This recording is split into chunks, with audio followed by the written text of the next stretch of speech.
नमस्कार दोस्तों, हमारे यूट्यूब चैनल एग्जाम लर्नर में आपका स्वागत है। दोस्तों, आज के इस वीडियो में हम लोग जीडीसी यानी कि government degree college assistant professor भर्ती परीक्षा 2022 जो कि अप्रैल 2022 में इसका एग्ज़ाम होना है।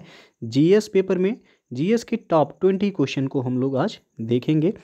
तो आप लोग वीडियो को लाइक शेयर कर दीजिएगा। चैनल पर पहली बार आए हैं तो चैनल को सब्सक्राइब कर लीजिएगा, साथ में बेल आइकन को प्रेस कर लीजिएगा जिससे आने वाले अगले वीडियो का नोटिफिकेशन आपको पहले मिलता रहे। और पीडीएफ इसका हमारे टेलीग्राम चैनल पर मिल जाएगा। नीचे डिस्क्रिप्शन में टेलीग्राम का लिंक दे दिया गया है, वहाँ से ज्वाइन करके आप पीडीएफ भी डाउनलोड कर सकते हैं। तो आइए देखते हैं। दोस्तों, अनअकैडमी पे जो है, यदि आप यूपीपीसीएस एग्ज़ाम 2022 प्रीलिम्स की तैयारी करना चाहते हैं तो अनअकैडमी पे सारथी batch course for UPPCS prelims GS 2022 शुरू कर दिया गया। ये बैच 16 फरवरी 2022 से स्टार्ट है और 6 मंथ का कोर्स का ड्यूरेशन है। लैंग्वेज हिंदी मीडियम है। तो आपको जो है यहाँ पे यूपीपीएससी और यूपी ट्रिपल एस सी के टॉप एजुकेटर्स के द्वारा जो है पूरे सिलेबस को कंप्लीट कराया जाएगा। ये आपका जीएस 2022 प्रीलिम्स के लिए होगा।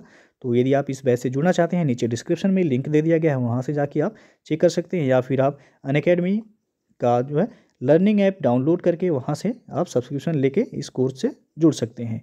तो यदि आप सब्सक्रिप्शन लेना चाहते हैं अनअकैडमी पे तो हमारा रेफरल कोड आप यूज कीजिएगा एग्जाम लर्नर, जिससे आपको 10% का डिस्काउंट भी मिल जाएगा।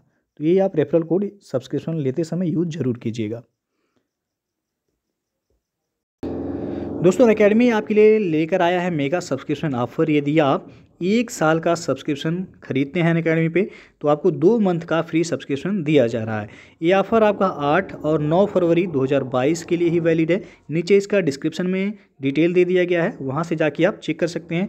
और यदि आप 6 महीने का सब्सक्रिप्शन लेते हैं अनअकैडमी पे तो आपको 1 मंथ का एक्स्ट्रा फ्री सब्सक्रिप्शन जो है दिया जा रहा है। ये भी ऑफ़र आपका 8 और 9 फरवरी तक ही वैलिड है।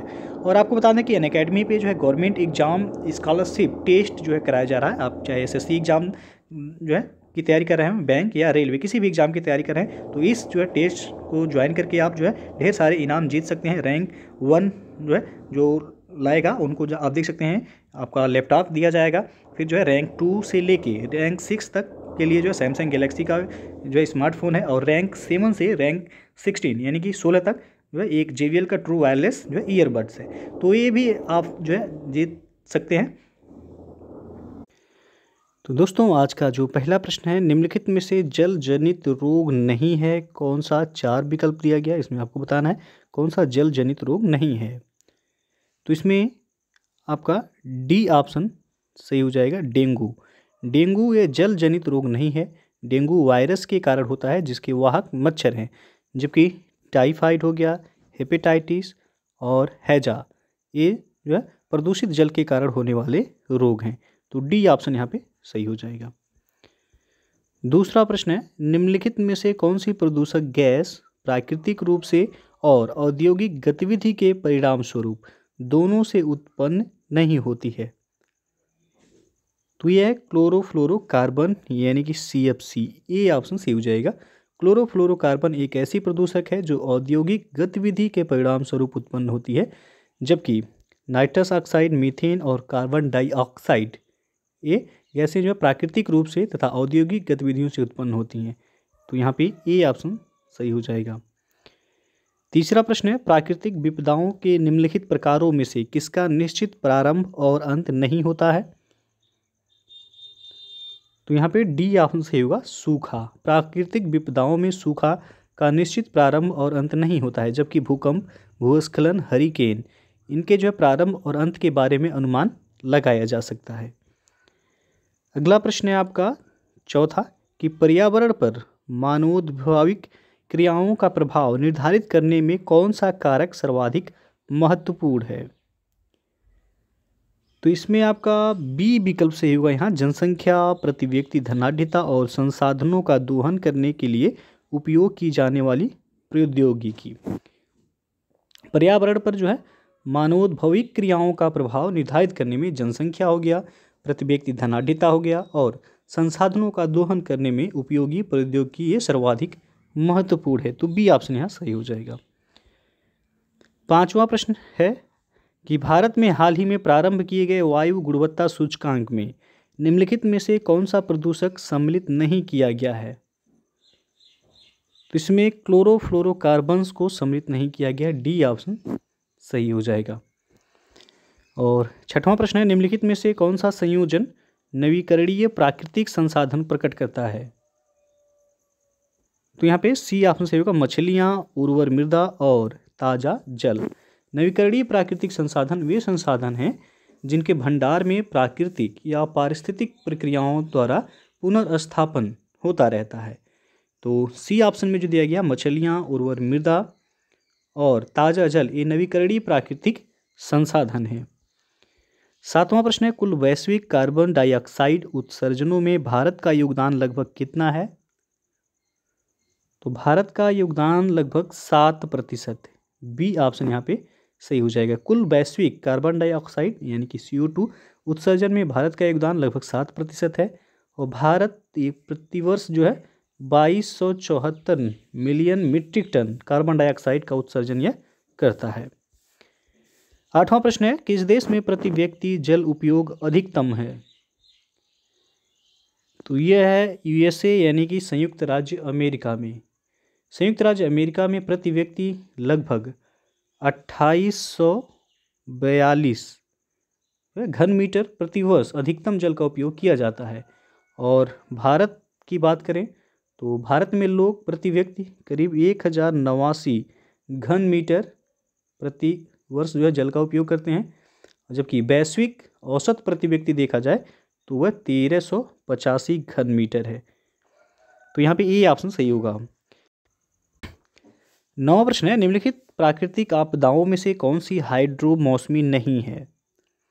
तो यहाँ पे बी ऑप्शन सही हो जाएगा, समुद्री कटाव। हिमस्खलन हो गया, उष्णकटिबंधीय चक्रवात, सुनामी, ये सभी हाइड्रो मौसमी प्राकृतिक आपदाओं की श्रेणी में आती हैं, जबकि समुद्री कटाव ये प्राकृतिक क्रिया है।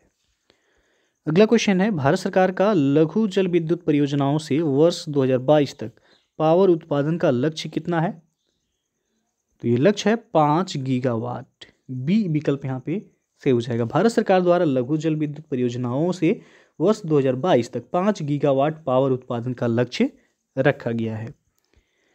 11वां क्वेश्चन है आपका, किस देश में हाल ही में हाइड्रोफ्लोरोकार्बन्स को चरणबद्ध तरीके से समाप्त करने संबंधी अंतर्राष्ट्रीय करार पर हस्ताक्षर किए गए? तो यहाँ पे ये ऑप्शन सही होगा, रवांडा।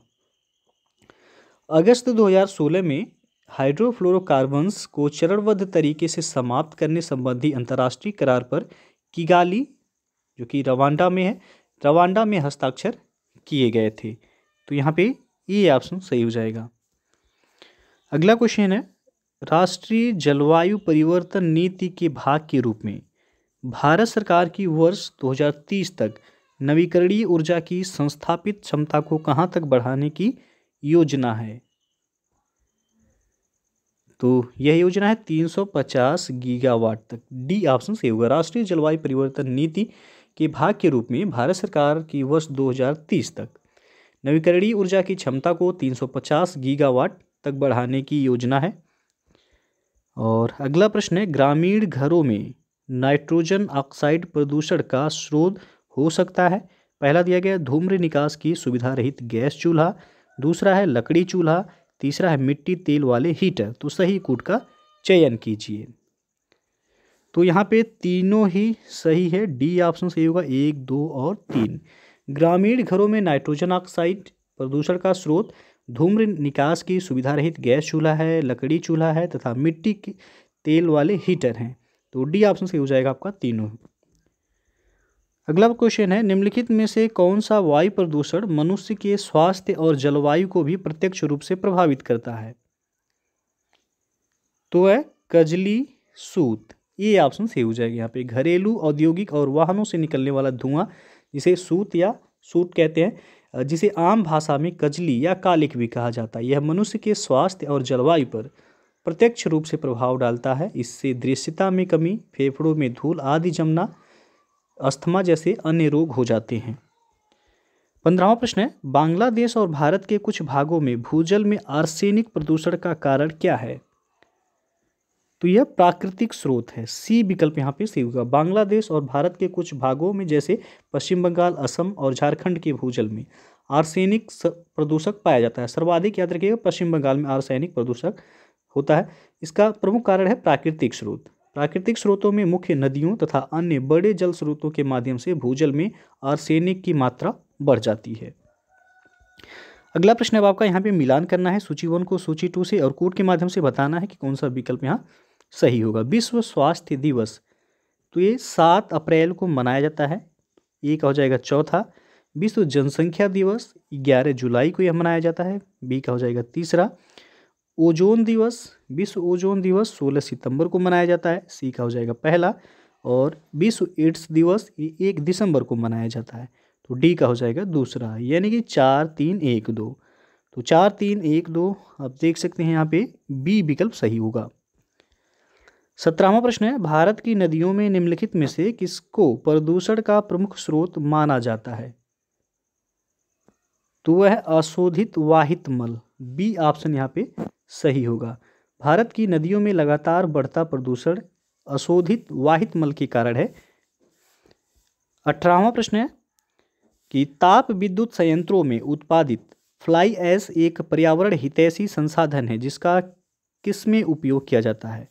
तो पहला दिया गया सूक्ष्म पोषक के रूप में कृषि में, दूसरा है बंजर भूमि के विकास में, तीसरा है बांध और जल धारण संरचनाओं में, चौथा है ईंट उद्योग में। तो नीचे दिए गए कूट में से सही उत्तर का चयन कीजिए।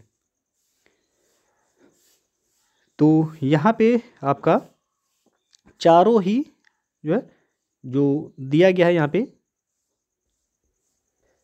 चारों सही है, 1 2 3 4, तो डी ऑप्शन यहाँ पे सही हो जाएगा। ताप विद्युत संयंत्रों में उत्पादित फ्लाई ऐश ये पर्यावरण हितैषी संसाधन है जिसका उपयोग कृषि क्षेत्र में सूक्ष्म पोषक के रूप में तथा बंजर भूमि को कृषि योग्य बनाने में किया जाता है। इसके साथ साथ फ्लाई ऐश का उपयोग ईंटों को बनाने तथा बांध और जलधारण संरचनाओं के विकास में भी किया जाता है। तो चारों ही सही हैं, डी ऑप्शन यहाँ सही हो जाएगा, 1 2 3 और 4। 19वां प्रश्न है, शहरी क्षेत्रों में नाइट्रोजन ऑक्साइड्स के कारण प्रदूषण का प्रमुख स्रोत क्या है? तो वह सड़क परिवहन, ए ऑप्शन सही होगा यहाँ पे। शहरी क्षेत्रों में नाइट्रोजन ऑक्साइड के कारण प्रदूषण का प्रमुख स्रोत सड़क परिवहन से निकलने वाला धुआं है। और 20वां प्रश्न है, वर्ष 2022 तक बायोमास से विद्युत उत्पादन हेतु सरकार का लक्ष्य कितना है? तो सरकार का लक्ष्य है 10 गीगावाट, डी विकल्प सही होगा। वर्ष 2022 तक बायोमास से विद्युत उत्पादन हेतु सरकार का लक्ष्य 10 गीगावाट है। तो दोस्तों ये था आपका जीएस के टॉप 20 क्वेश्चंस जो कि पर्यावरण से रिलेटेड सभी क्वेश्चन थे। तो ये आपके जीडीसी यानी कि गवर्नमेंट डिग्री कॉलेज प्रवक्ता का एग्जाम अप्रैल 2022 में होना है, उसके लिए है।